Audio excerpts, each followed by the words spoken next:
Welcome to 12 to Your Health. I'm Dr. Derek De Silva. Do you feel a little sluggish? Have you put any thought into the way you feel? Could be that your gut is telling you that your food choices are creating an imbalance. Here to speak on this issue is Dr. Evan Chait, president of Kinetic PT and Acu Wellness located in Ramsey and Park Ridge. Thank you once again for joining us. Pleasure to have you here. You know, we talk a lot about your gut and gut health and something called dysbiosis. Correct. What is that? Well, dysbiosis is when we don't have enough good bacteria in the gut to offset the bad bacteria in the gut.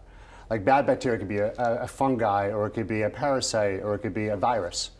And what do patients typically feel when they have this type of, and it's an imbalance, is it not? Imbalance, correct. So what do they typically feel when they have this type of imbalance? What's fascinating is it doesn't have to necessarily, they don't necessarily feel it in their gut. They can feel it in joints, they can feel it in chronic headaches, they can feel it in chronic low back pain, chronic foot pain. It could be anywhere in the body. So what do we do? How do we fix that? Well, first we need to avoid certain foods that are inflammatory to the body. Typically wheat, rye, barley, oats, and cow dairy, they actually cause an inflammation in the gut. They create something called leaky gut syndrome, which creates systemic inflammation in the whole entire body. That's number one. Number two is we've got to repair the gut. So how do we do that? Do we probiotics? I mean, what do we have to do? Yes, the best food source to heal leaky gut is called colostrum.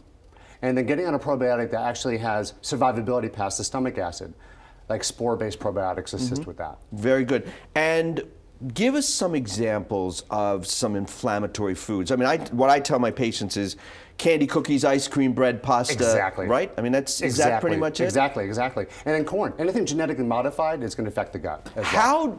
And let's touch on that. How does genetic modification affect the gut?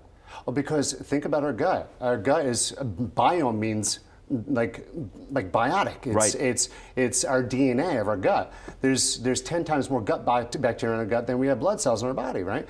So if we're taking something that's genetically modified, it's going to alter the gut's function because it's going to affect the DNA of the gut. And it doesn't know what to do with it. No, it doesn't. You can't digest it. What I think people need to be aware of here, and I think the message is that be aware that some of these joint problems could be really coming from the gut. Correct. Exactly. Very good. Thank you so much. Great information. Appreciate you being here. And once again, folks, here's a look at what's coming up tomorrow. And remember, you can catch 12 to Health every Saturday and Sunday during our morning and afternoon newscasts. Once again, I thank you so much for spending some time with us here today. Here's a look at this week's Community Health Calendar.